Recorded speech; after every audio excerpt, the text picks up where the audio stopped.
अगर आप 99 साल के भी हैं तब भी आप फॉर्म भर सकते हैं। तो एज को लेकर टेंशन नहीं, बट हाँ ये है कि गवर्नमेंट जॉब में आगे जाकर के एज होती है, लेकिन प्राइवेट में अगर आप जा रहे हैं और सीटेट आप किसी भी एज में कर सकते हैं, कितनी भी बार पेपर दे सकते हैं, जिस सर्टिफिकेट को लगाने का मन करे वो सर्टिफिकेट लगा सकते हैं कि आपने 2 बार दिया, उसमें से जिसका ज्यादा स्कोर है वो लगा दिया, कोई दिक्कत नहीं है। एलिजिबिलिटी की जब हम बात करें तो आप अपने टीचिंग ट्रेनिंग कोर्स के फर्स्ट ईयर में भी यदि हैं, चाहे आप फर्स्ट ईयर में हो, सेकंड ईयर में हो, एनसीटीई ने क्लियरली कहा हुआ है, जो national council for teacher education है, कि आप डे 1 से जैसे ही आपने टीचिंग ट्रेनिंग कोर्स यानी बीएलएड, बीटीसी, डीएलएड इनमें से किसी में भी एनरोल किया है अपनी ट्रेनिंग में,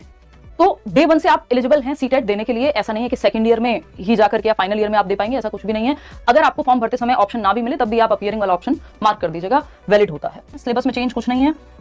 लेकिन जब आप फॉर्म भर रहे होंगे कोशिश करिएगा फॉर्म जितना जल्दी भर दें उतना अच्छा है, क्योंकि फिर आपकी प्रेफर्ड सिटी या प्रेफर्ड सेंटर, जो आप 3-4 ऑप्शन होते हैं सेंटर भरने के, तो पहला प्रेफरेंस जो आपके घर के सबसे पास हो वो भरिएगा, दूसरा फिर जो उससे थोड़ा सा दूर हो उस हिसाब से, और पहला प्रेफरेंस मिलने के चांसेस होते हैं यदि आप टाइम से फॉर्म भर दें तो। Case number of candidates are more in any city, मान लीजिए दिल्ली में कैंडिडेट्स ज्यादा हैं, या दिल्ली भी छोड़ देते हैं, दिल्ली बहुत मतलब कैपिटल ही हो गया, कोई एक शहर बुलंदशहर मान लेते हैं, है ना, तो बुलंदशहर में कैंडिडेट्स ज्यादा हो गए, तो एक दिन पे एग्जाम कराना अगर संभव नहीं हुआ तो द एग्जाम में also be conducted on 30 November 2024। Fees जो है एग्जामिनेशन की, पेपर 1 सिर्फ आप दे रहे हैं या पेपर 2 दे रहे हैं तो 1000 रुपए। अगर आप दोनों पेपर के लिए अप्लाई कर सकते हैं, अगर आप 6th to 8th के लिए अप्लाई करना है आपको, यदि है ना बीएड किया है, बीएड वाले पेपर उनमें है नहीं, बट कई लोग फिर भी भरते हैं फॉर्म, तो 6th to 8th के लिए यदि आप जा रहे हैं, बीएड वाले टीचर हैं, तो आप पेपर 2 भरेंगे, और 1st to 5th जो आपने अपनी बीटीसी, डीएलएड, बीएलएड ये सब किया है, तो आप पेपर 1 के लिए अप्लाई करते हैं। दोनों के लिए भी आप कर सकते हैं।